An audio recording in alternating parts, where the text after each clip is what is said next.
There you are. What's up, dude? What's going on?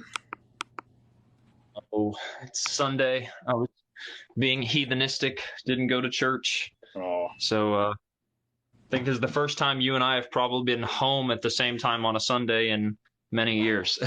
yeah, probably. How are you? Doing well. I'm tired. I didn't get any sleep last night, so I'm kind of low energy, but I'm awake, barely. I was up. I was up for a minute here. I'm actually gonna grab a drink really quick. Go for it. Uh, yeah, don't run over mommy's foot with the little horsey. That's not good. Oh, don't. Okay, don't shut mommy's foot in the drawer in the oven either. Don't do either. Avoid either. No. Okay. Both sound bad. Grab a Mountain Dew to quench my thirst here. All right. Oh, here is my Oh, you're 1 month old. Oh, my new baby girl. This is Layla Eliana. she's got your hair just a little bit thinner. All right. Yeah, a little bit. So I still have the same title for my live right now because it's what we were doing last night. We were talking about arguments for God with atheists, and we did a bring in guests conversation. I saw that a little bit because again, whatnot. So I didn't jump in, but I saw a little bit. Yeah. So, all right. Do you want to wait till we have a bigger viewer count before we get into it, or do you want to just jump in? I got 150 in here, so I think we're good.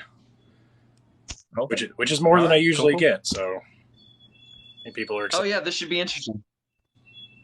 All right.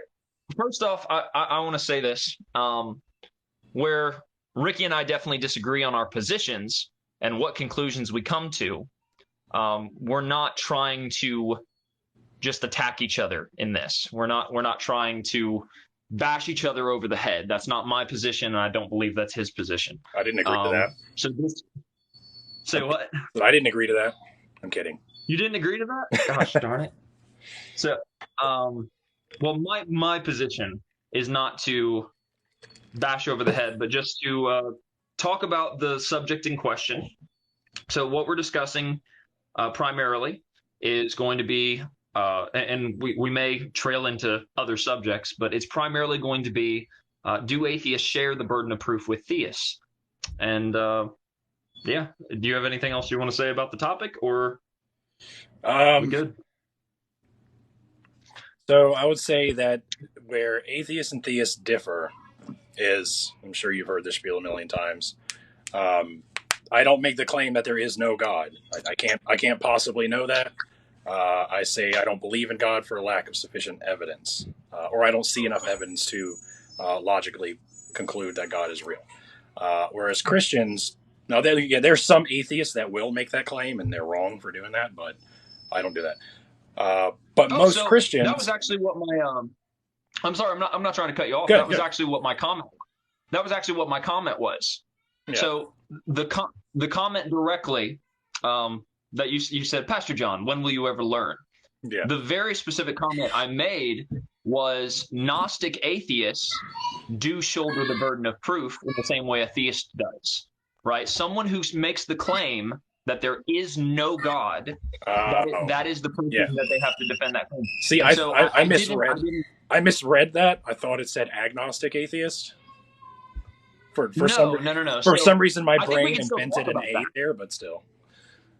Yeah, I think we can definitely still talk about that. Where I think there is a burden of proof even on agnostic atheists from a position of making claims that are applicable to reality, right? Right. My daughter's banging on the door behind me. I'm sorry. So I think we can still definitely talk from that thing. But the comment I made specifically, and anyone can look at it, and you can look at it later, is I said atheists also share the burden of proof. Basically, if they are a Gnostic atheist. So an agnostic atheist, for my viewers, is someone who says, I'm not saying God doesn't exist. I just don't see sufficient evidence to believe that he does. Right. Right. Maybe that would be a good place to start. Is and if you don't want to start here, that's fine. Sure. But a good place to start is defining atheism, defining agnostic atheism versus agnosticism. Yeah. So agnosticism is the claim that God, by the very nature of God, can't be known. Like whether he exists or not, we can't possibly know, because that is his very nature, which is still a claim. Agnostic atheists will say that because God can't inherently be known, it's not likely that he is real, or an atheist would say that there's not sufficient evidence to believe in God, or sufficient evidence to believe that God is real. And then you have that's like a soft atheism, and then a hard atheism would be there is no God, which, again, you would hold to. So what would you say is the primary difference between my kids on this door banging, screaming, "Daddy"? I'm sorry for anyone listening. Oh gosh, hold. My kid's spitting up. Nope. That was a fountain. Oof. All right. Give me 1 second. I'm so sorry. No, your fault. I have 4 of them. I've been there a lot. Gotta get that was a fountain. It went like that. That shot out. It went all over the floor. Come here, baby. This is the problem in trying to have this type of conversation with a newborn. Oh yeah. Yeah, my kids are downstairs screaming at each other. Surprisingly, she didn't get much on herself. It kind of just shot out on the floor. I'm sorry. That could be worse. I'm sorry. This is a commercial for birth control.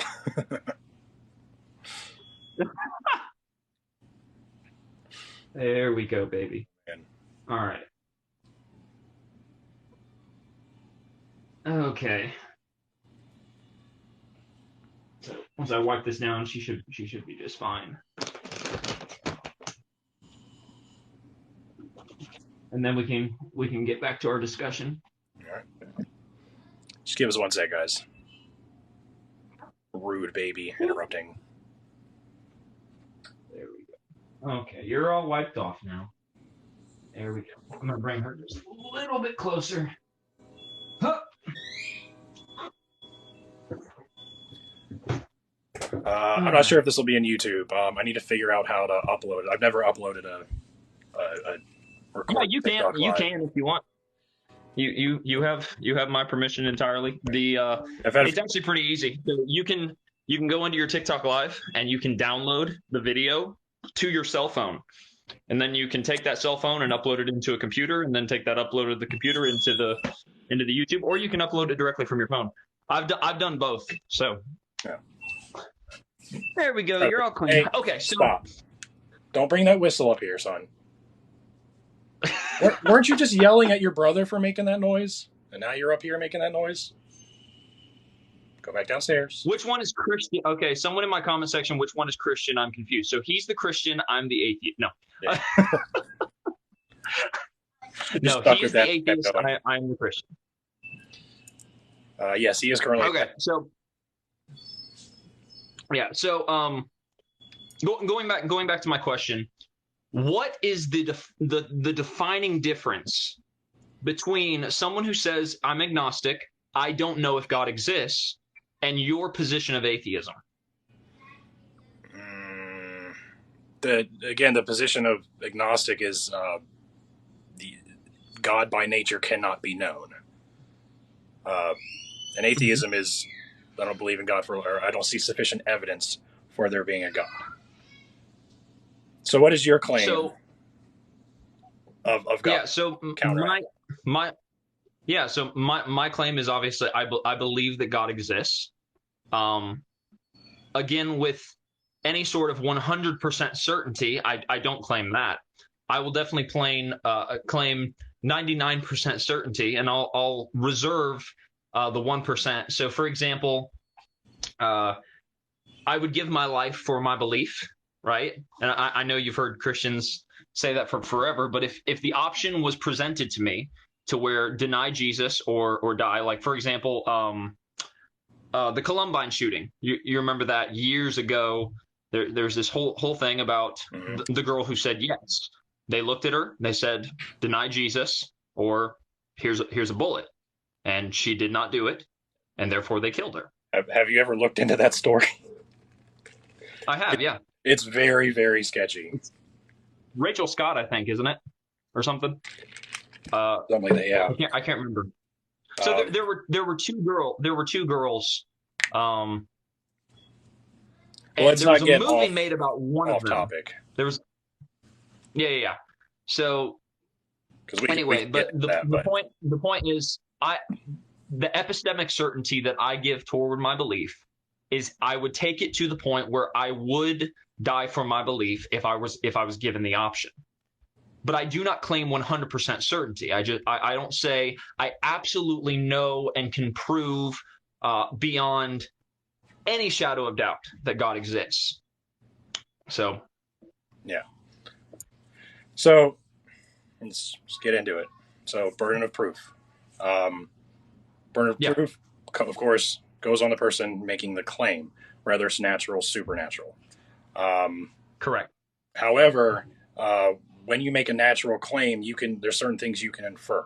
Like example, I said, yes, in a video yesterday was I could tell you I like to, in my spare time, I like to draw, I like to cut the grass, I like to teleport to other dimensions, I like to work out, and I like to eat sushi. Well, one of those stands out immediately in your head. Why is that? It's because when I make all those other claims, your brain automatically makes connections. Like, I like to draw. That's probably true. People like to draw all the time. So there's nothing weird about that. People like to work out all the time. Nothing weird about that. But then when I say I like to teleport, well, why is that hard to believe? It's because our brain can't make those same connections. We've never seen that happen before. No one's ever demonstrated that can happen before. So you at that one, like, you don't need to prove to me that you like sushi. I'll just believe you. You could be lying to me, but I would believe you. But if you say I like to teleport in my free time, then you wouldn't believe me. You would need me to show you. So that's what's happening here. When you infer that there's a God who created everything, there's no evidence for that.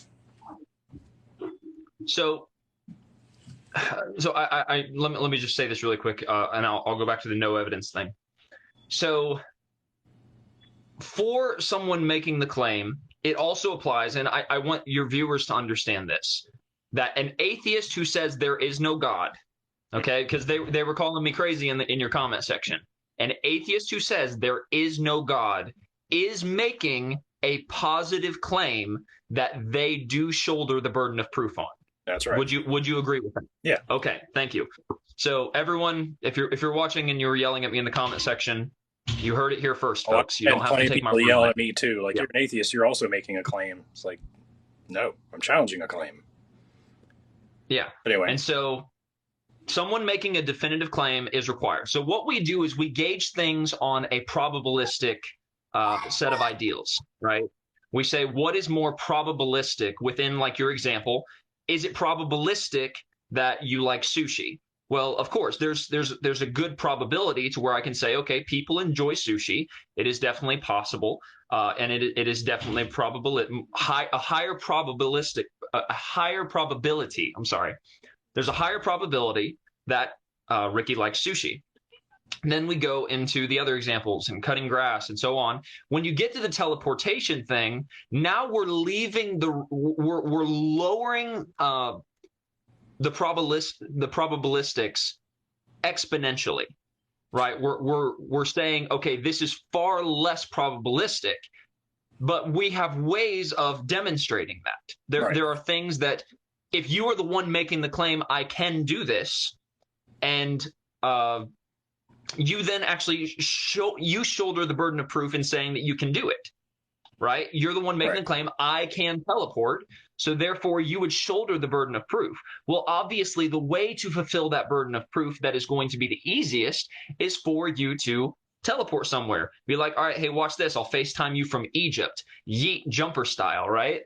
Yeah. And so in leveling these things based off of probabilities, we're able to come to inferences on how we view reality.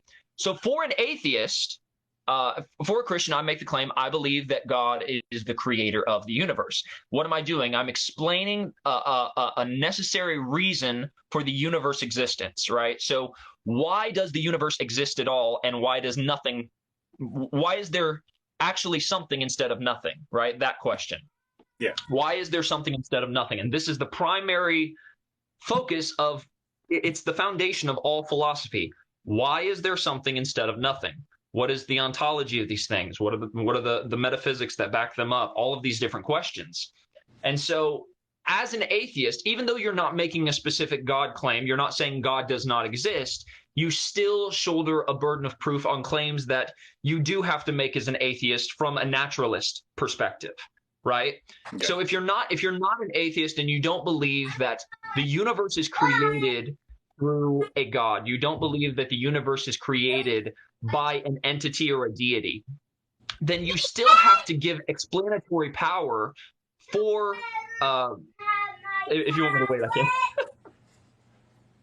But you still have to give explanatory power for claims that you do make about reality. So this is where I would say an atheist that says, I don't believe in God, yeah, you don't shoulder a burden of proof in that, because it's just your psychological state. You're saying, I do not believe in God. So your psychological state and my psychological state says, I do believe in God, and I give the evidence for so.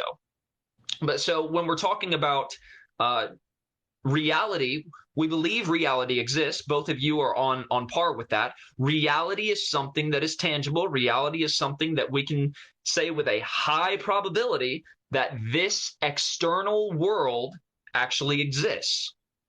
And so in saying that, this is where the burden of proof does come onto the atheist, because they have to make claims about reality in the same way the theist does. The theist says, I believe the explanatory power is God, where the atheist says, I believe the explanatory power is maybe some form of naturalism. Yes, you can have a snack.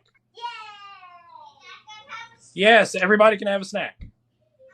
Can I have a snack too? You may. You're a snack. How about that? You're my snack for today. Sometimes. No. Okay, so you're saying the atheist has to prove that our reality is objective, or sorry, I got a little distracted. You're also talking. Yeah. Basically, if you make claims about reality, you still shoulder a burden of proof. So, right? Let me do this. Say I have a car for you, and I tell you this car can fly, can teleport, can do all these other things. You wouldn't just buy it. I would need you to show me that it flies. And you say, well, here's all the math, here's all the statistics, this is how quantum fluctuation works, and it factors in black holes, and you can go into all the math. Okay, now do you believe me? Well, no. You could bring in a bunch of other people who are experts on the car and say, no, yeah, it really does fly. Am I expected to believe then that the car can fly? But you go through all that, but I just need a demonstration. Like, you could just say, okay, let's get in the car and fly. So that's when theists say that everything that is a byproduct of God, they can't demonstrate it. All they can do is say math, the Kalam cosmological argument, the teleological argument, all these other things. That's not enough when God could simply just show us that he's real if he wanted to. So a couple things with the analogy. One, we're talking about something that is falsifiable versus something. Uh-oh, my connection's bugging out. Can you still hear me? Yeah. Okay, sorry. Yeah, I saw the red dot for a second, so I wasn't going to go into a spiel until I knew I wasn't frozen. So we're talking about something that is definitively falsifiable within the car analogy, right? This is something that is entirely falsifiable, and it's not even that hard to falsify, right? So for the position of a car, this is an inanimate object, right? An inanimate object has no properties of free will, has no properties of consciousness, no properties or anything like that. But see, you're making unfalsifiable claim saying that God does. Are you not? Well, I'm oh no, absolutely. That's what what I'm saying. I'm saying the God claim is more of an unfalsifiable one, but the car one isn't. That's exactly my point. Okay.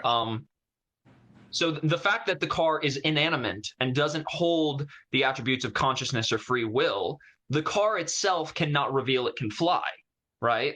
The probability of that goes way, way, way, way, way down. And so it is up to a conscious individual to demonstrate that the car can fly, and that would be easily falsifiable. If you say the car can fly, the car itself isn't making the claim that it can fly, but someone is making a claim that the car can fly. Right. And so it's up to the person making the claim to shoulder that burden of proof. And in such a physical reality that we live in, if you tell me your car can fly, it's extremely easy to falsify whether or not you're telling the truth and whether or not you have actually demonstrated the burden of proof that you carry. When we're talking about God, we're talking about something that does have free will, right? So I cannot, for example, if I said I have a friend who is scared of sunlight, right, and she doesn't like to meet other people and so on and so forth, and I say, okay, this person does exist, but you just can't meet her, the probability of that is still high, right? It's not a low probability, because we know there are people who are actually scared of sunlight. There's an actual phobia of that. We know that that is a conscious individual. And if I go to her and I say, hey, do you want to meet Ricky? And she says to me, no, I don't want to meet Ricky. I don't want to use my free will in that way. Then I can say, okay, you as a free will agent have that ability. So within God, I believe God, from my position, has given us good evidence, and we can talk about some of that. But I believe God has given us good evidence, but he's still a free will creature, to where, unlike the car analogy, it is your job to demonstrate it. For a free will agent, it's the free will agent's job to demonstrate it. And me as a free will agent, I cannot force another free will agent in order to do something, unless it was literally by force. So say you have this car, and it can fly and teleport, but it can only do so if you have faith in it. And if it doesn't fly, it just means you don't have enough faith. Would we believe it can fly then?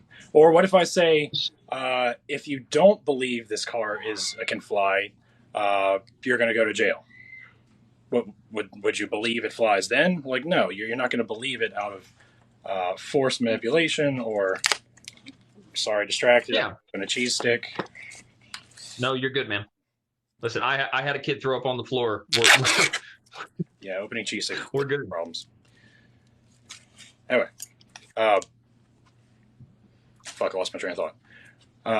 So you were talking about a car that has faith, or a car that you're going to go to jail type thing. So even when a Christian says you have to have faith, or they use fear tactics or whatever, that's still not evidence that God is real. See what I'm saying? Just as having faith that the car can fly, or being at risk for legal troubles for not believing the car doesn't fly, isn't evidence that the car can fly either. It's just trying to manipulate you into thinking it does in one way or another. Yeah, well, I mean, I completely agree with you. A blind faith that a car can fly, that you have not seen fly, is just that. It's a blind faith, and it's not a good reason. It's not evidence for a belief. Your other example, in going to jail if you don't believe the cars fly, that is not a good reason to believe. Right. I do not posit that from my perspective as an evidence. I don't say, hey, God is real because if you don't believe in him, you're going to go to hell. That's not my position on why God is real. My position on God is real is, hey, if you don't have faith in God, or if you have faith in God and you don't know anything about him, you don't know anything about his word, you don't know anything about that. If you have faith in God, then that makes him real. That's not good evidence either. So I would entirely agree with your statement. Okay. Now, in terms of the car analogy, and if you want to cut me off, you're totally good. I was going to say we can go into what you think is evidence so that we can go from there. Yeah, sure. So in terms of the car analogy, just very quickly, good. A car that requires faith in it, right? a car, first off, is something that is contingent. And one of the arguments that I have really begun to like, even more than the Kalam cosmological, is the contingency argument. I think the contingency argument has a lot of explanatory power in it. So a car is something that is contingent. It is something that needs to be created. It is something that needs to be put together, made in order to function. So the fact that a car is contingent, telling me that the car only flies if you have faith in it, well, what you're doing in the analogy is you're applying a conscious property to the car, right? And cars as inanimate objects don't have conscious properties. So if the car can rationalize whether or not I have faith in it, and that determines its flight pattern, then you're applying a conscious property. And so the probability of that type of car existing yet again goes way down and is extremely falsifiable. All right. So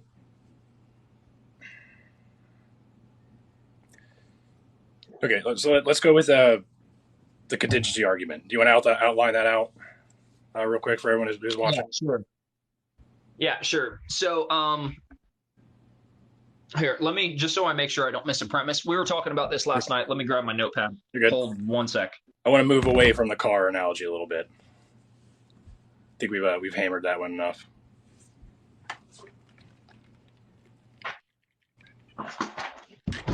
Oh, okay. Yeah, that's fine.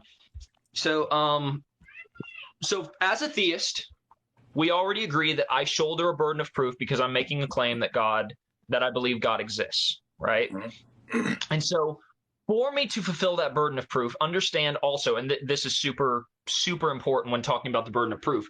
The burden of proof, yet again, does not mean you can prove something with 100% certainty.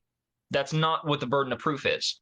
Sure. All the burden of proof is can you offer a justification for why you believe what you believe?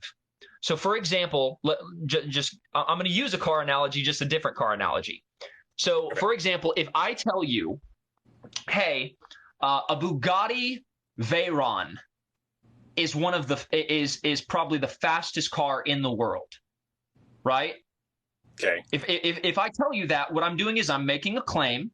And now I don't have to go and get a Bugatti Veyron and hit it and show you its speed. I shoulder a burden of proof saying it's the fastest car in the world. So I have to make a justification for that claim. I have to say, all right, the Bugatti Veyron is the fastest car in the world. And I believe this based off the evidence of studies that they've done in comparing it to other cars. Right. So what I have just done in that moment is I have given the burden of proof on why I'm making a justification on the claim that a Bugatti Veyron is one of the fastest cars. And so I have fulfilled the burden of proof without actually giving 100% certainty to it. Even in like a court of law, when we're talking about the burden of proof, it doesn't mean, and you even referenced this in your video, you said how many people have been unjustly imprisoned. Ooh, I like the Dragon Ball Z goggles. Yeah. How many people have been unjustifiably imprisoned? Well, here's how.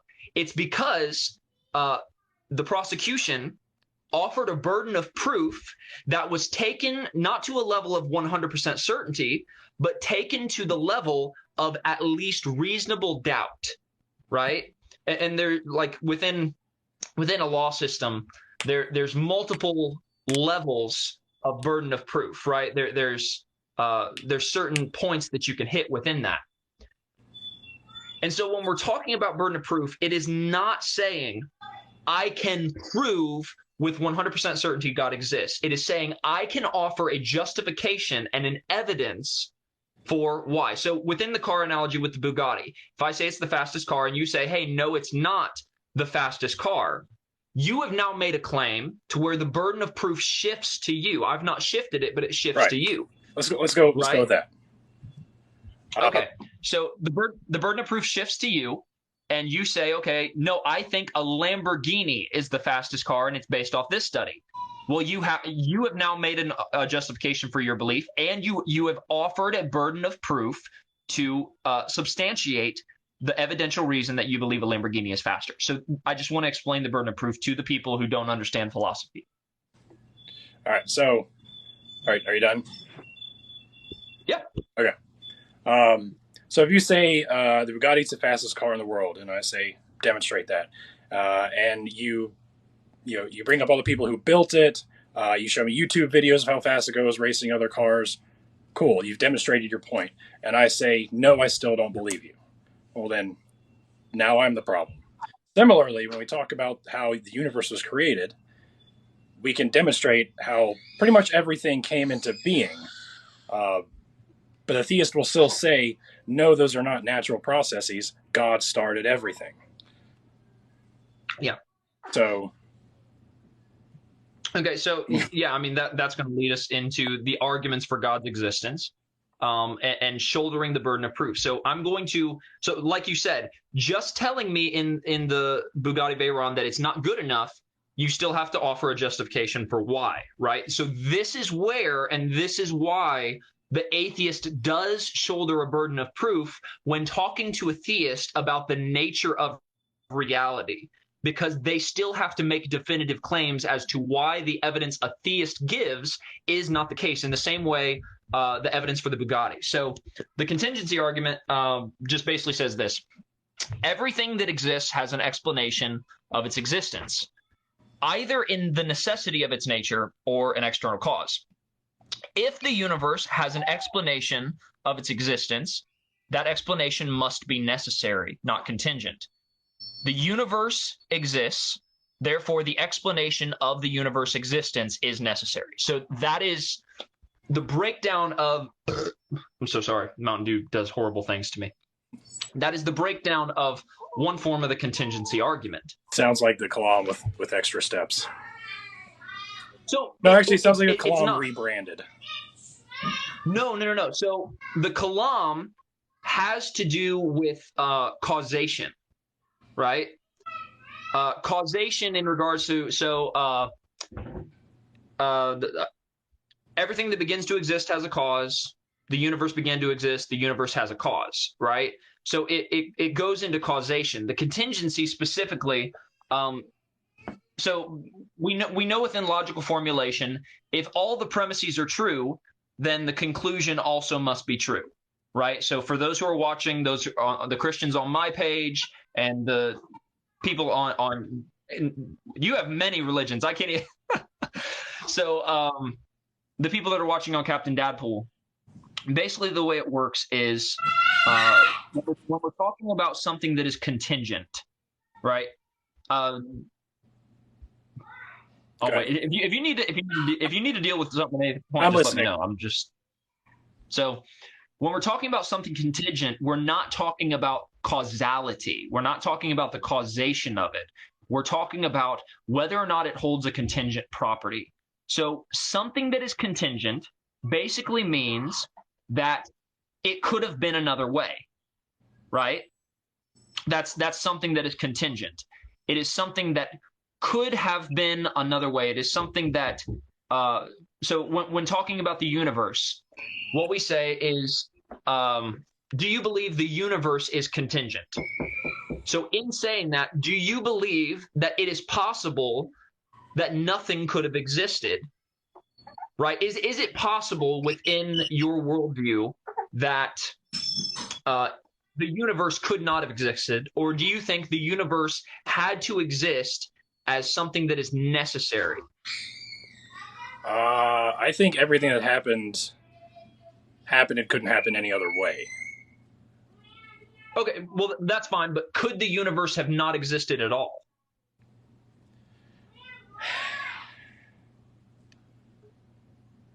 We're just dealing in hypotheticals now. I can't make that claim one way or the other, because the reality we have is the only one we can observe. I can speculate all day long that the universe could have been this way, it could have been that way, or it could have been no way at all. It's all just ideas. I can't say one way or the other. Give me 1 sec. You want to take her? Yes, I will. I desire food. Give me 1 sec. I'm just gonna give her the baby. Okay. Then any other. She had a spit up fit. I cleaned her off though. Here, babe. Hey. Okay. Babe.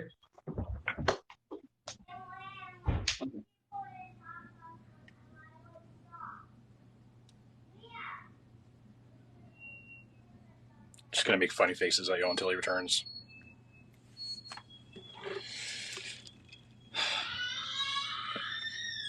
I'm going to try to get to the point some faster.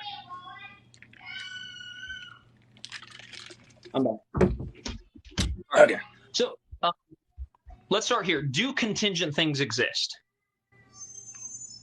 Sure. Okay. So would you say that the sum of our reality is contingent? So basically, do you believe it could be the case that we did not have this conversation? Was that a possibility? Oh, where are you going with this? We're getting into like yeah, libertarian free will versus hard determinism type things now. Well, that's where my brain went for some reason. No, you're fine. So basically, my position is contingent things exist, right? Okay. In terms of the beginning of the universe, right? We believe we know the universe had a beginning. That's we can agree on that, right? Yeah. There is a beginning to what we call the universe. That's now, even a hard thing to say. Well, okay. What would you say then in replace to that? Because from what I understand, I'm no astrophysicist, but prior to the singularity, time, space, and matter itself was all contained together. When the Big Bang happened, time and space were created and stretched outwards with it. Prior to that, there essentially was everything and nothing at the same time. So it's hard to say that there's a beginning, but most physicists made the claim that the Big Bang was the beginning, and anything prior to that is inherently unknowable. And anyone correct me in the comments if I'm wrong about that. But we don't have to get into the. Wouldn't that be a logical contradiction, though? Right? To say there is everything and there is nothing at the same time. No, not right now. Go away. Go play. Go in the garage. Not go in the garage right now. A little bit later. All right.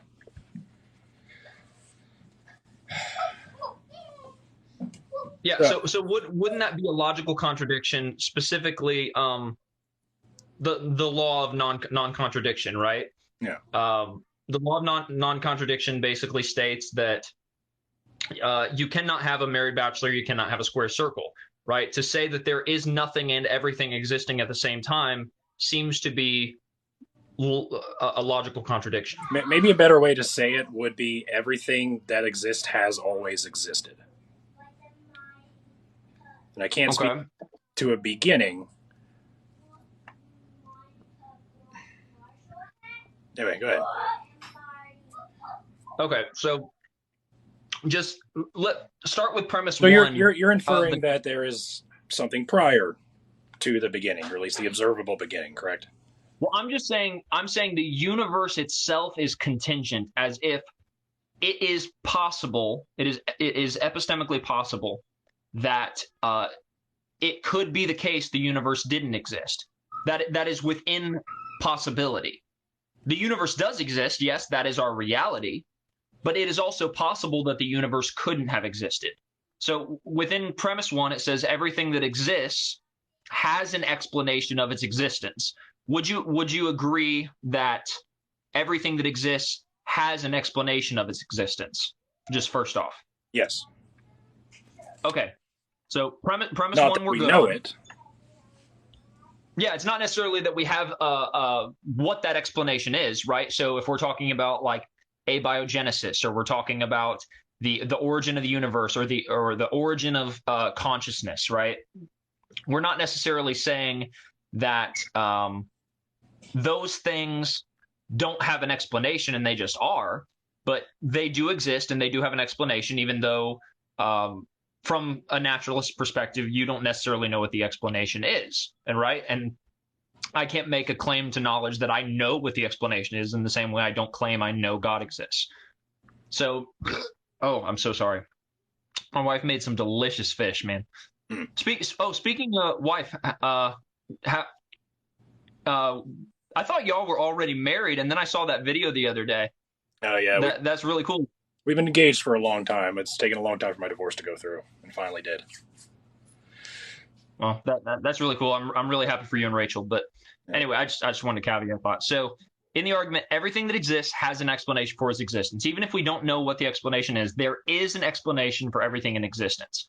So the next part is it either exists by necessity of its nature, or it exists as an external cause. Now, the argument from Contingency, are you familiar with Graham Oppy? No. Okay, you would really love Graham Oppy. So Graham Oppy is an atheist philosopher. He's entirely atheist, and he's one of the ones that, like William Lane Craig says, is a force to be reckoned with, right?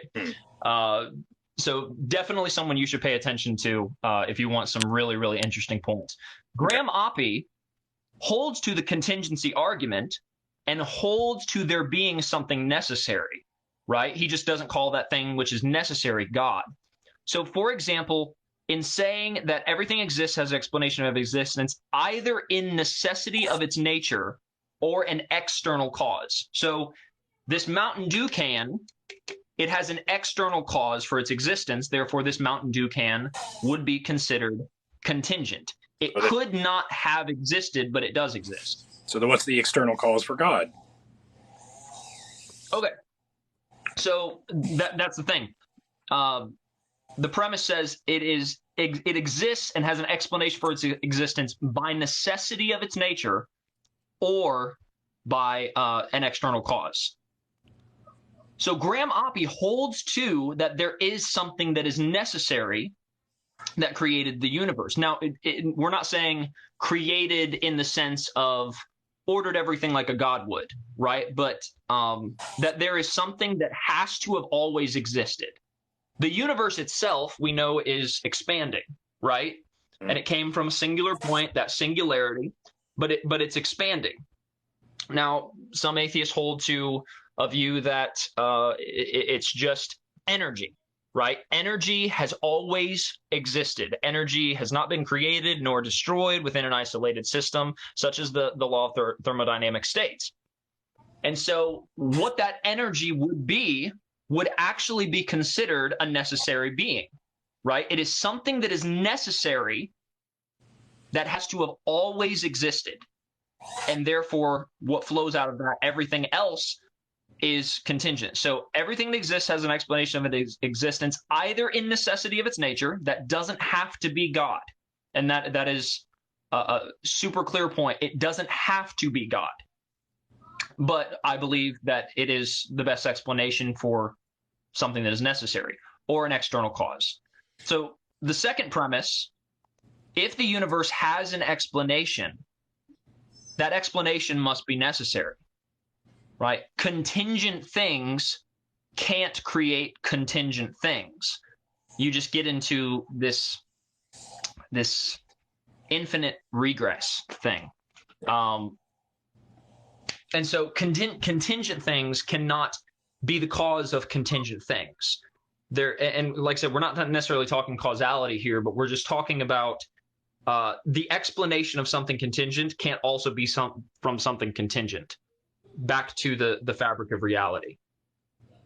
And so when we talk about the universe being contingent, and a lot of people do not disagree with that premise. They don't disagree that the universe is contingent. Some do, obviously, but if the universe has an explanation, which we agree, so premise one, everything that exists has an explanation of existence. So we can agree the universe does have an explanation for its existence, right? Yeah. If you don't agree, that's completely fine. I'm just saying it doesn't have to be God. It's just the universe does have an explanation for its existence. Well, this is all philosophical. Philosophical evidence is not evidence. These are still just According to who? ideas that people are claiming. And yeah, they may make sense if you think about them in one way or another, but at the end, they're not measurable. They're not observable. They're just ideas, which you can make about anything.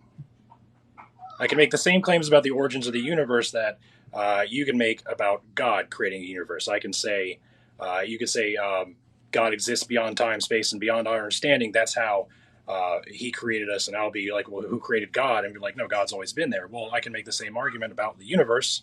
It's constantly expanding and contracting. It is itself beyond time, beyond our space, and beyond our understanding. So it is special pleading to infer a set of standards on my argument that your argument does not have to hold to. See what I'm saying? What do you mean? No, help me. You say God. What do you mean by that? If I say the universe, the Big Bang was the beginning. Let's just say the Big Bang was the beginning, and you say, well, what happened before that? And I'm like, I don't know. So you'll say that must have been God, and I say, okay, well then what created God? And you'll say, no, that's not how it works. God's always been there. Well, the same thing can apply to the universe. The universe has always been there. It didn't. If God didn't need a cause, why does the universe need a cause? Okay, so that's exactly the point of what we're talking about within the contingency argument, that the universe has an explanation for its existence that must be necessary, right? You are making the claim that thing that exists that is not or you're making the claim that the thing that exists that is necessary is still external to the universe. It's not. Never said it was since external. The universe. Well, okay, you didn't use those words, but you didn't use those words, but it's basically we don't, and most cosmologists don't hold that the universe itself is eternal. They may hold that a singularity or energy or something like that. The energy isn't equal to the universe, right? The universe is a very specific claim, and the universe is a very specific idea to talk about. And so, if you want to talk about an eternal singularity or an eternal energy, you're still talking about something that is necessary, something that has to exist in order for the universe to come out of it. Right? So you're saying if the universe is not the universe is eternal, because okay, I'll just ask you: do you believe the universe itself? When we talk about what the universe is, do you believe the universe itself is eternal? It has always existed. And if you say yes, then I would ask, why is it expanding? And why do we know it's expanding outward? It's constantly expanding and contracting, and we know that because we can observe and measure it. Okay, yeah, well, I agree. It's contracting and expanding, which means if it's expanding, there was a point when it was just it was nothing, right? And not necessarily nothing, but there's a point to where the expanse started, which we call the Big Bang. The Big Bang is officially the cosmological view that it's the start of the universe, right? Okay, so sure. Therefore, in the premise what we're talking about, even, and yes, this is a philosophical argument, but it is still an evidence for God, because we're both saying there is something necessary, and I'm giving evidence for why I think it is God, and I can give more personal evidence, like when we talk about moral arguments. And so we have to first establish, before we ever talk about anything, we have to first establish whether or not a God is possible. Do you believe a God is possible? I think you would, in saying that there's a possibility, because you're not a hard atheist, yeah, right? I'm not going to make an ontological claim like that, no. Yeah. So we both believe God is possible. I just take a higher probability of God's possibility, and you take a lower probability of God's possibility. So what I'm offering, I would argue you add an extra step. Okay. Theists add an extra step to the process. Like the universe began, and then they began, well, then God was there before that, and he started everything. It's an extra step. It makes it more complicated. It's still something necessary. It's still something necessary. So we have the same step. We both start from a necessary thing, something that has always existed. So it's not adding another step, because you agree that there could be something that has always existed. You think it is a higher probability that the thing that has always existed is some sort of force that caused the universe to expand and caused the Big Bang to happen. Well, see, our knowledge of the origin of the universe can keep going back, and they have gone back for the last few centuries, right? We're learning more and more about the origins of the universe, but then the goalposts for the theist keeps getting pushed back. So no matter how much we understand about the universe, we can figure out all the secrets, what happened before the Big Bang, whatever we can get pictures somehow, and theists will still say God was before that. Like, you have an infinite. You can infinitely move the goalposts back. There has to be a beginning, and you'll say God was the beginning, but then what was before God? Like you will put God at the end of the goalpost, no matter how far back you have to push it. Put God there and say boom. But you could do that forever. Wouldn't you be making the same application to the universe? Yes, because this is under the guise that we can demonstrate and measure and understand it more and more as time goes on. Yeah. So, but at no point would God be discovered. We would discover more and more about the universe. We would understand more and more about how the Big Bang happened, how matter came into existence. We'd understand more and more, but we would never discover God. That the theist would always claim that God was before our furthest part of understanding. And they will always be able to do that. It's just because it's an unfalsifiable claim, or which is why it's an unfalsifiable claim. Okay, so in saying that we would never discover God, right? Why then are you not a hard atheist if you still retain the possibility of God's existence? Because I don't. If you say God, because I don't have. Basically, if you say, and we will never understand everything. Because we will Yeah, never understand everything. Okay, so couldn't you say that? So, for example, you're saying the possibility that is discovered will never be God. That's a claim saying it never will be God, right? That's a definitive claim. If we learned everything and didn't discover God. Well, you said it never would be. So if you want to retract that, that's fine. That's what I would say. But I'm saying because that's what we've been doing. We've understood more and more about the beginnings of the universe and still haven't found God. It could probably keep going that way. Right? We're not going to be able to measure prior to the singularity or whatever existed prior to the singularity and then find God there in conscious form, creating everything with his hands. Like, no, I'm pretty confident that's not something we would ever discover. We both agree that it's not nothing, though. Like, I'm not the type of theist, and to all my theists that are watching, don't look at an atheist and tell them the universe came out of nothing. You don't know what you're talking about. That's not their position. We both do not hold that it's nothing. So you're actually you are adhering to the contingency argument by saying there is something that is eternal that caused the universe to expand. I'm saying that thing that you call eternal is not natural, but I am saying it is supernatural. I am calling it God. You're calling it something else. But my belief that I hold, let me ask you this. Do you believe that my belief in God is a rational position?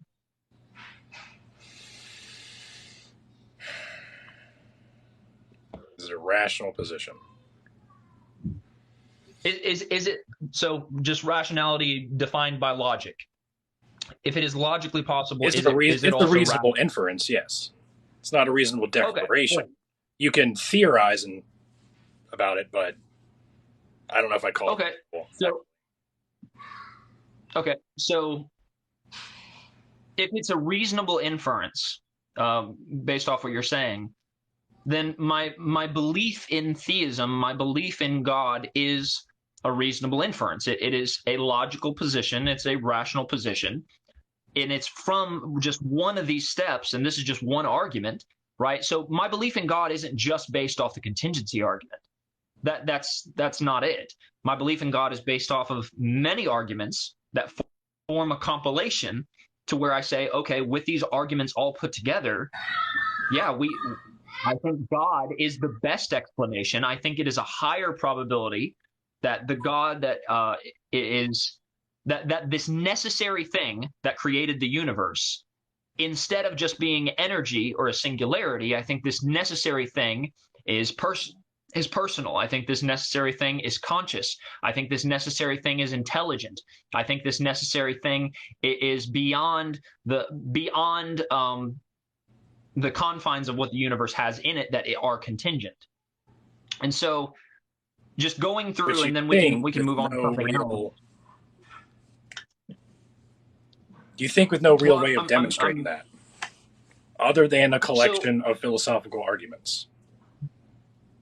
Well, philosophy is the foundation of all reality. Yeah, but if it can't evolve, science starts with philosophy. If philosophy can't move into the realm of science, it will stay philosophy, and is not really measurable, or just isn't measurable. So, the reason science works, the reason science works is because of philosophy, right? The ability to reason, the ability to look at the evidence, the ability to look at what is observable, and be able to make a hypothesis and come to a conclusion, right? But science relies on philosophy. So science isn't the primary way that we come to understand truth and what is observable and what is testable. It is a way, absolutely. Science is a way that we can come to an understanding of what is true through observable and testable and repeatable evidence. Right. But it's not the way to truth. It's just a way.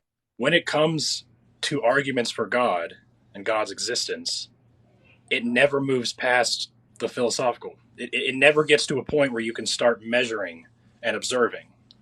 It's all just ideas. I've heard them all. You laid out a bunch today. That's the best. I've only laid out one, man. But anyway, so yeah, and like I said, today's conversation, it wasn't so much about me shouldering the burden of proof as it was about whether or not atheists do carry a burden of proof. And I think we both agree that there is a burden of proof that we both carry on all sides. A Gnostic atheist who says there is no God carries a burden of proof to defend that claim. Right. An atheist who is agnostic toward God, such as yourself, you may not have to prove, you may not have to make a definitive claim and shoulder a burden of proof on whether or not a God exists, but where you do have to shoulder a burden of proof is on the nature of the fabric of reality. Where you do have to shoulder a burden of proof is when you make claims about like the singularity and energy and so on. That is the point where the burden of proof is yours, and then it goes back to me, and we can pass it back and forth like a football. But yeah, so there are evidence for God. Like I said, in terms of the kalam, this has to do with causation. In terms of the contingency, this has to do primarily with something being necessary, something being eternal that is not reliant on anything else. And we both agree that there is something eternal. I'm calling that thing God, and you said that my belief is a reasonable inference, and you're calling that thing something more natural. And it's not supernatural. It's just a naturalistic explanation. And so, yeah, where would you like to go from here? Because the final premise basically says the universe exists, and therefore the explanation of the universe, which is contingent, must be necessary. It's not saying that necessary thing is God, though. Okay. I'm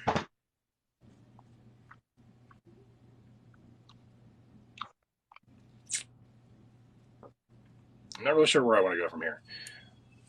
Well, I mean, the way we get to when you make necessity.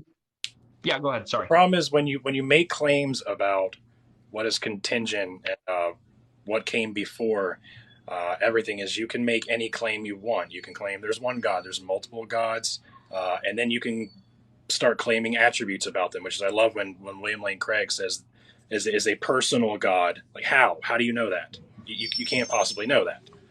You're inferring characteristics onto a person that you're inferring exists before time.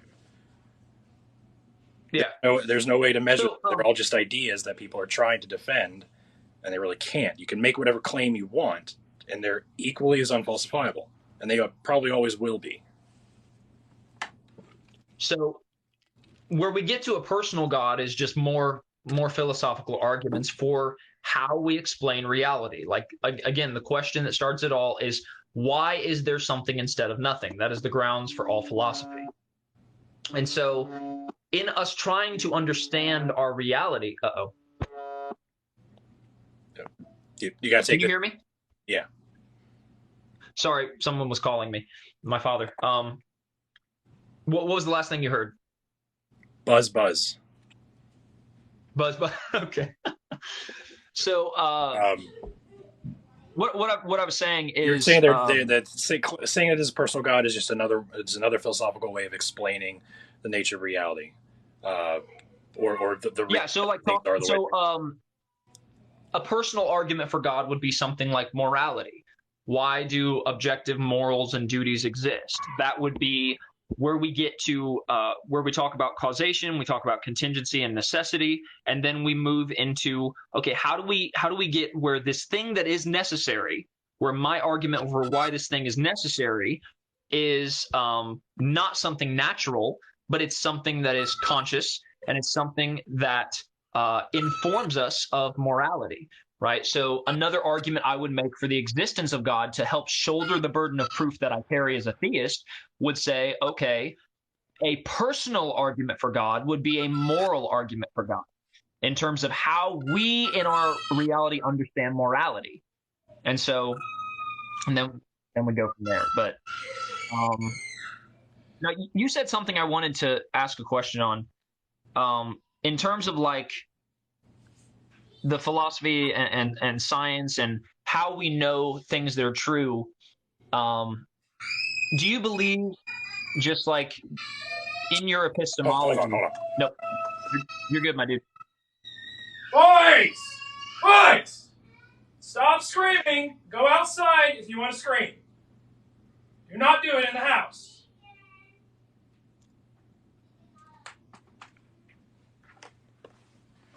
All right. Captain Dadpool became Captain Deadpool. No. Might have to wrap things up here in a little bit. They're getting restless. Yeah. Keep going. I'm good now. Yeah. What I was what was I saying? Oh yeah. So what is your epistemology for knowing whether or not something that is not physical and is not testable and is not observable true? When is it not true? No. What is your epistemology for saying whether or not something is true if that something is not testable, observable, repeatable, such as how science comes to that type of empirical truth? I'm still not understanding what you're asking. I don't know why. No. Let me say it a different way. So we know that there are certain truths, right, that cannot be explained by science. Would we agree on that? Yes. Sure. Okay. So why can God not be in that conversation, right? So you said for the existence of God, we can't. I'm sorry, I didn't hear. What was that? I said he can be in that conversation, but he won't be there long. Well, why? Because it's a supernatural claim, like you already said. But you're inferring. Yeah, but why wouldn't? So why wouldn't that be in the conversation in terms of talking about these other things like God. There are things that do exist that science cannot prove. There are things that do exist that are not observable, testable, repeatable, and that cannot be cannot be utilized by the scientific method. And so, since those things that there are things that exist, why can God not be among those things? But you said he can be, but not for long. Can you give me an example? So Something like why? that? What do you mean? Example? Example of something that yeah, sure. Dreams. dreams can be measured and observed. How do you say that? They have actually mapped out the motor neurons in the brain and have been able to reconstruct pictures of what's going on in the brain.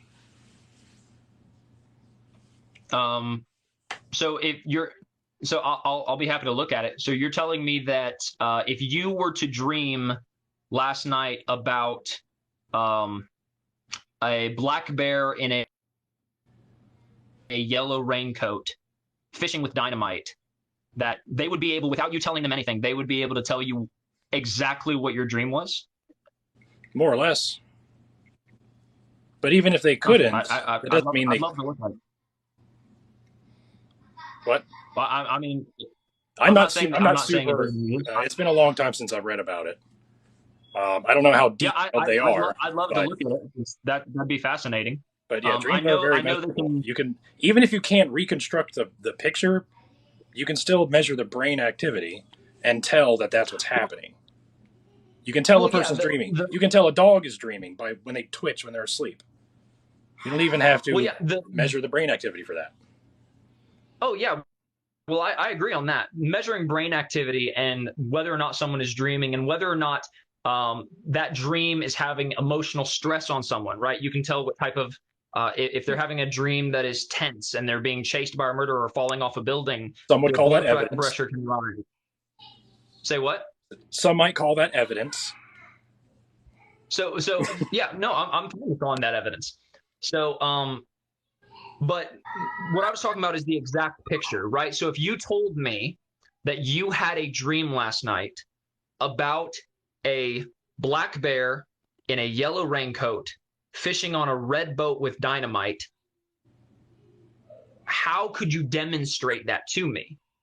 Right. And so I'm focused on the picture. I'm focused on the claim that is being made of, I had a dream last night about this. Not necessarily whether or not we can test the brain lighting up, not necessarily whether or not we can test the blood pressure rising and whether or not you're having a good dream, a sexual dream, or whatever, but specifically so earlier when I was saying I can tell you I like to draw and I like to teleport to other dimensions.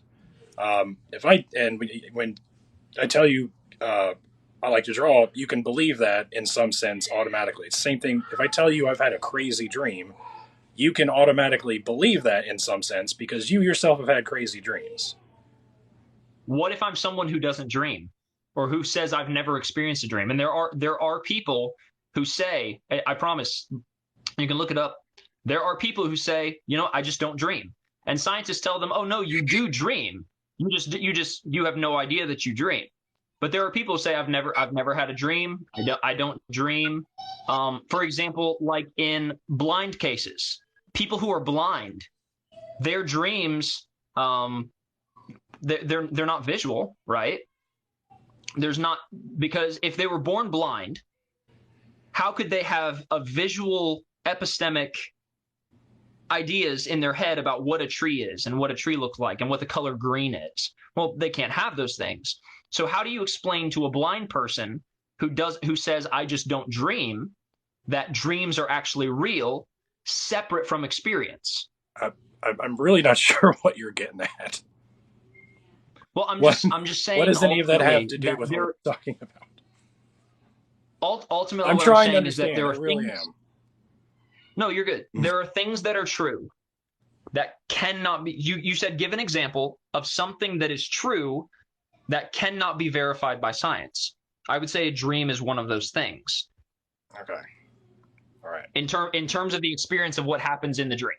So that's just one example of something that exists that has to be experienced in order to be able to tell whether or not it's true. So you're arguing personal experience as evidence. I'm saying it's a form of evidence. I'm not saying it is a foundational evidence, but I think personal experience can be a form of evidence. Yes. But ultimately, it wasn't. It was primarily just a claim about how do we know what is true separate from scientific method.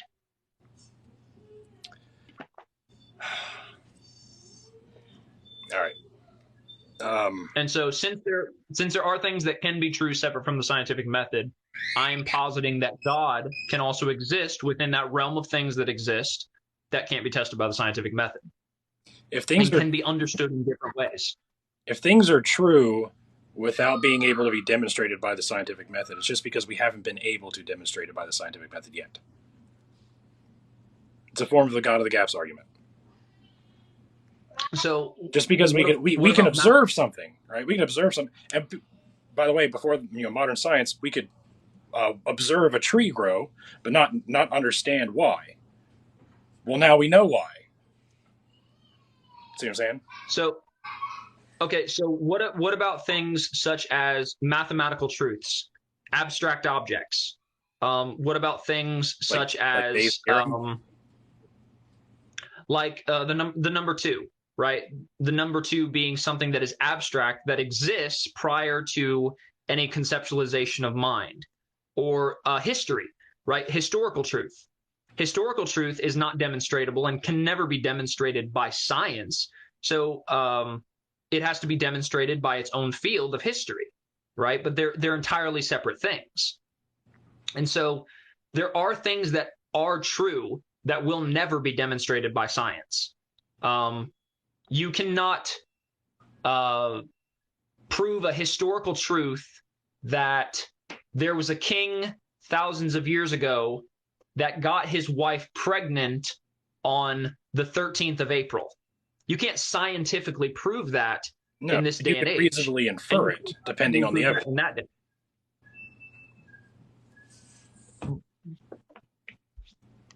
I did not hear. I'm so sorry. So you can reasonably infer history based on the evidence. But no, you can't prove it, but you can reasonably infer it, especially if there is, multiple sources of eyewitnesses written close to that time that are unbiased, for example. Exactly, but how do you infer it?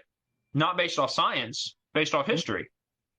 Based off observation and measurement, even. You can measure consistencies in historical accounts. Or at least compare them. Maybe measure. Oh, you're breaking up. Hold up. Is that me or you? Wait. Hold. You're breaking up. Like you sounded like a chipmunk for like 5 seconds. Oh, did I? It slowed down. It's like you can. It did that last night to me. So can you repeat what you just said? I'm sorry. I said you can reasonably infer history based on the evidence that you can collect and measure, or at least compare. I don't know if measure is the best word, but you can compare multiple accounts of a historical of a historical event and reasonably infer that this probably happened. No, you can't prove it. Yeah, you use a historical evidence. You use a historical criteria. So what's the historical evidence for God? Instead of a scientific criteria.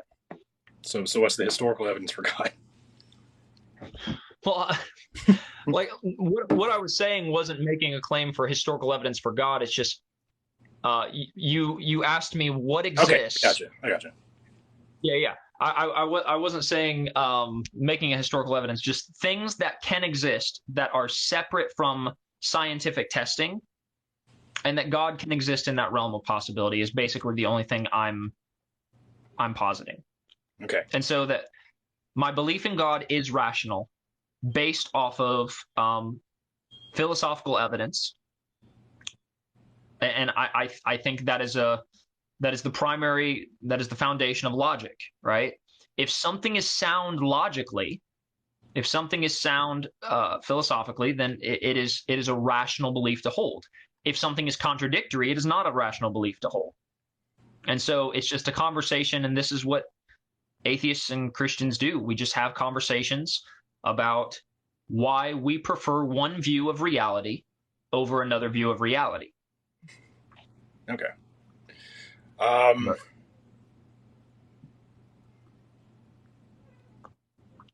think I'm about ready to wrap this up. Because my kids. Do you want to do like a Q&A? What's that? You want to do like a Q&A real quick? Sure. Let the viewers get in on this. They can ask you. Your viewers can ask me questions. My viewers can ask you questions. Yeah, if anyone wants to ask a question, feel free. I got a few more minutes. Yep. Same. Yeah, same here. So we'll do just like a quick Q&A for you guys, because you guys have been listening patiently and wonderfully. So, oh hey, what's up, Ashley? What denomination are you? You're Assemblies of God, right? So I'm getting ready to get out of the Assemblies. Are you? Not because of anything they've done wrong, but the position I just accepted at a church was it's an independent church, but they lean toward they definitely lean toward Pentecostalism and so on and so forth. Okay. Okay, Sherry Harris says, "Why do you not believe in God?" So that's go ahead. I don't see sufficient evidence to believe in God.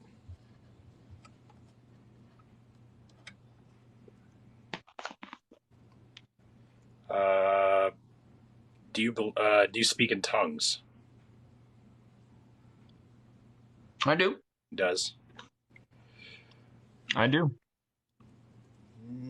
I don't Shamala Hamala, though, even though I thought that was a hilarious video. That was a very funny video. It's like, if you want. Oh, now he's frozen. Sorry. I just got an Amber Alert. Sorry. This is just kind of an old joke, but if you want to speak in tongues, you just got to talk about cars. Should have bought a Honda, but I bought a Mitsubishi. Yeah. Or see the key to my Honda.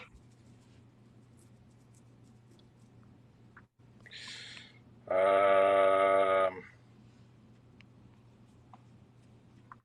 are we at? Okay, so I'm only accepting questions right now for him, and his viewers are doing questions for me. A lot of people are asking if we support the LGBTQ. I do. John. Yeah, I do. So, but you might have a different definition of support. I don't necessarily agree with the action, but I'm perfectly fine with the attraction. I think attraction and action is separate. So if I have an attraction toward a woman that is lustful, the Word of God tells me that I've committed the sin of adultery in my heart. That's an attraction, and specifically lust. It's not just, hey, I saw this girl and I had a bad thought. Specifically, it's talking about continuously lusting after that person is fantasizing, like genuinely fantasizing about that individual. And so you're making a choice in that, and that choice becomes an action.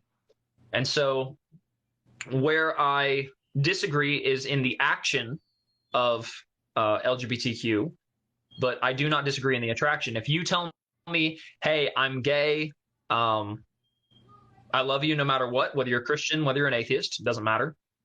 I'm gay, and there are many Christians, like there are a couple Christians here on the app that they are LGBTQ, they're gay men, and they just say, hey, I still have the attraction, but I don't commit the action. And that's primarily where it comes down to. So, which is sad they have to live their life like that, in my opinion. Yeah. I knew a lot of people in the church as well that were that way. Someone said, do you believe in absolutes? Absolutely. And that is Dertro Daviator. Yes, he believes in absolutes. I don't actually know how to answer that, honestly. I'd have to think about that more. I just said absolutely as a joke. Yeah. All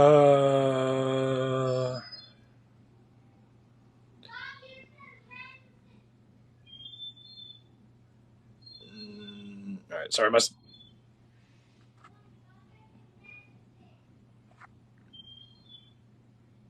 feed is going by so fast I can't finish reading a. No, I got one. Is there an atheistic mechanism that could create an event within a state of timelessness? I'm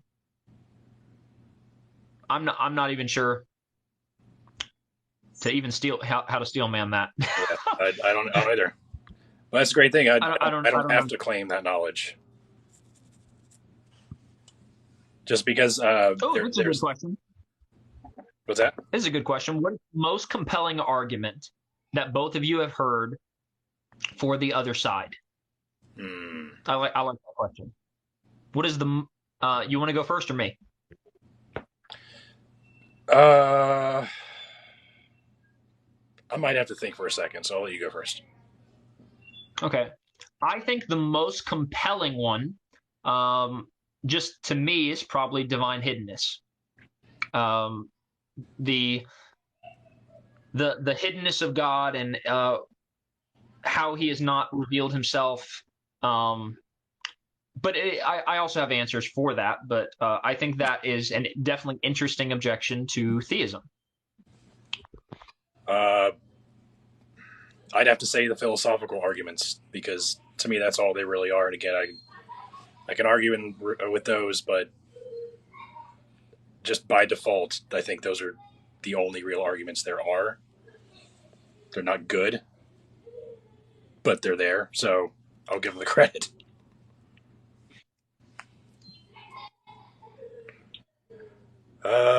Stop smacking and eating. I'm so sorry. Trying to talk.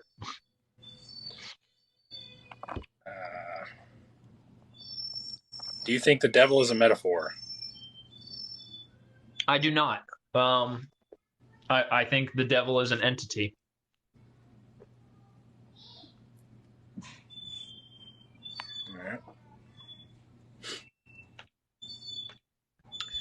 All right. Okay, so I'm going to actually answer this for him. Oh. And I think you'll appreciate that I do. Someone said, ask him why he is angry with God. I don't believe he is angry with God. Being angry, and this makes me think of God's not dead. The moment it's really cringy, even from like a Christian perspective. It's really cringy. Oh yeah. It's like, why do you hate him? Why do you hate God? So bad. Because he took everything from me. Yeah, so bad. It's not good. So I don't believe atheists hate God. I do believe that, and the Bible talks about this. The Bible talks about there will be people who do not believe in God, and that's rather simple. It's rather simplistic. There will be people who do not believe in God. Ricky does not believe in God, therefore, that's perfectly fine. And it doesn't have to start or stem or be a constant perpetual state of anger toward that. You can get to a point where I believe, now this is my view, that you can suppress the Holy Spirit to where you reach a lack of belief. And that is my position of what atheists do, but I do believe they reach that point of, I do not believe in God. And that's perfectly fine, and it has nothing to do with anger. So are you satisfied with that answer? Yeah. 5 stars. I appreciate it. Okay, nice.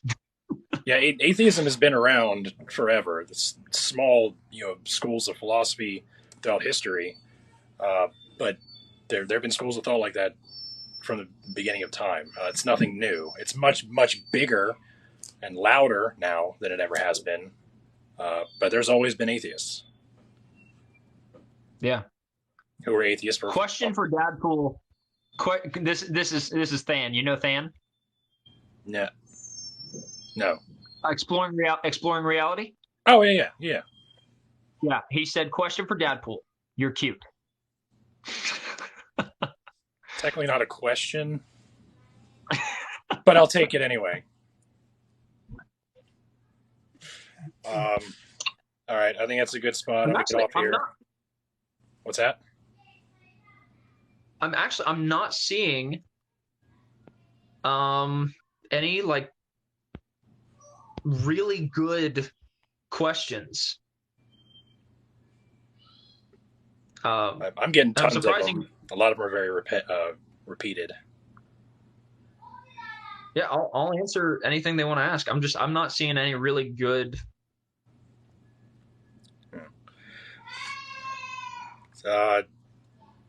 Oh, hey, tell your viewers if they want to stick around to watch me get destroyed, they can do that because Than, if you want to do that, I'm game.